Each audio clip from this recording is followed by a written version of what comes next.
enemies, welcome back to Thasmin, the comedy sci-fi podcast designed to entertain you. My name is Captain Leigh, your host on this go to something exciting.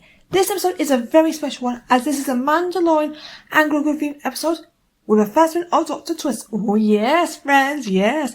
I will try and talk as much as I can about the trailer that has recently been released, so let's get started immediately. I was a bit less hyped at one point because of the Maul trailer doing its job, to be honest, and that happens. I mean, Doctor Who's had that loads of times. The fans have been vocal about the Super Bowl trailer, and even though it wasn't enough as it wasn't in the movie, I kind of respect it and it got people talking, as I am now. But the trailer has changed for fortunes around. Yes. Of course, criticism never hurts, as you guys will be aware if you're listening to the podcast. Criticism is crucial to improvement, and this trailer has demonstrated why. Before the Master of Comedy gets started, Lateef Crowder, one of the stunt doubles for Djarin alongside Brendan Wayne in this film, and Jon Favreau have all hinted at the movie being epic and big. Lateef, for example, has said, "I want people to be surprised. One thing I will say is there is a lot of great action, a lot bigger than the series. This is what we need to see, especially on the big screen."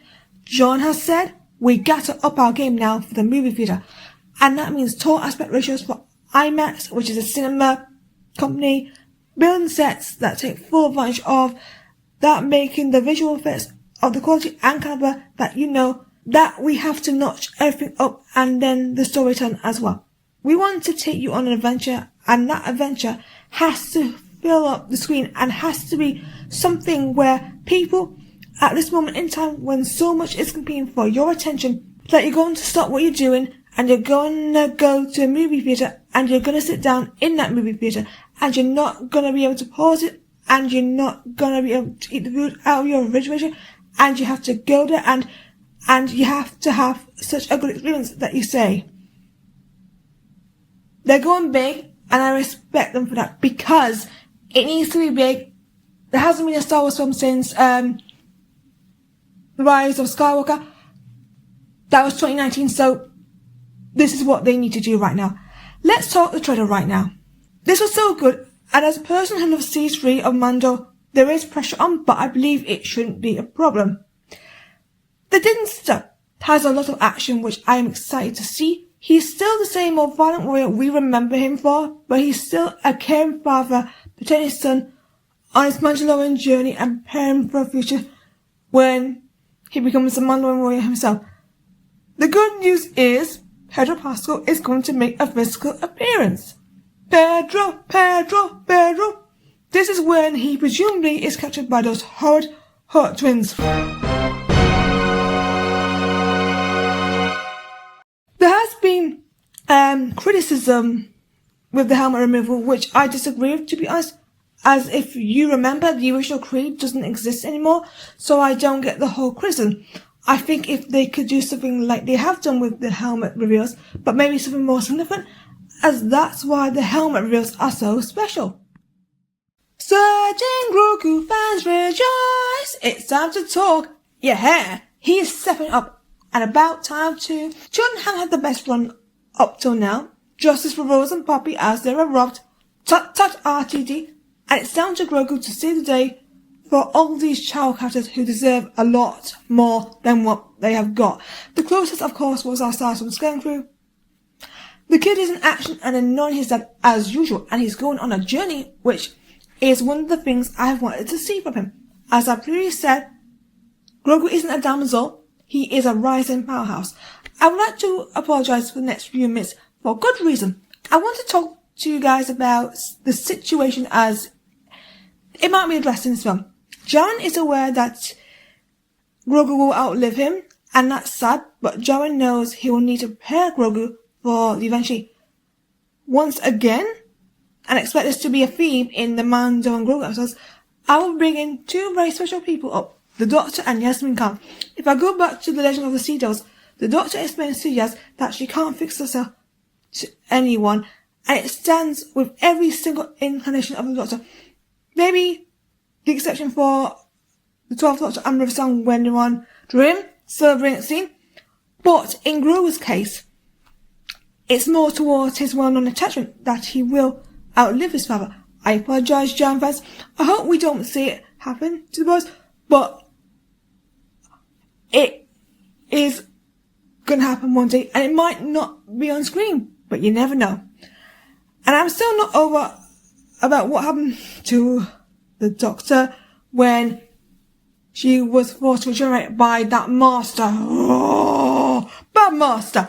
You're a selfish man who only wants to put the Doctor down because they're better than you, and that is so uncool. And wait a minute, didn't the toy maker outplay that naughty master?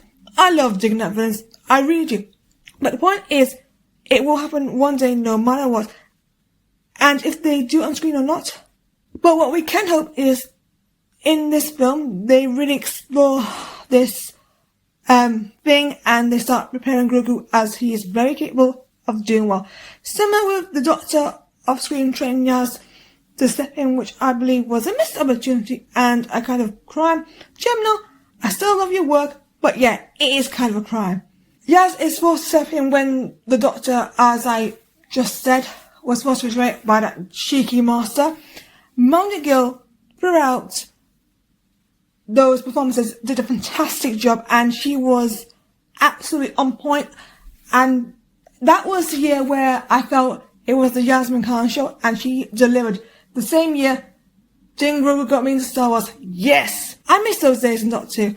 I do recommend watching Power of the Doctor, as I was Thornborn Star Slater, and it's one of Manik's best performances. I am inspired to do a mini-sode on this after the film, because I want to do a revamp of an old YouTube video where it's focused on Thasmin and Clan Mudhorn, but more focused on Grogu and the Doctor. It makes me think of what these guys have gone through, and of course I get the tiredness of 12 Peak Doctor, who right now is on tour, and I hope you fans who are going to see him are enjoying his music. And with his Doctor not wanting to regenerate, and it's a bit divisive as well, but it shows the Doctor's longevity with them having to regenerate, and on, and you can see where I'm coming from when it comes to the Doctor and Grogu's longevity.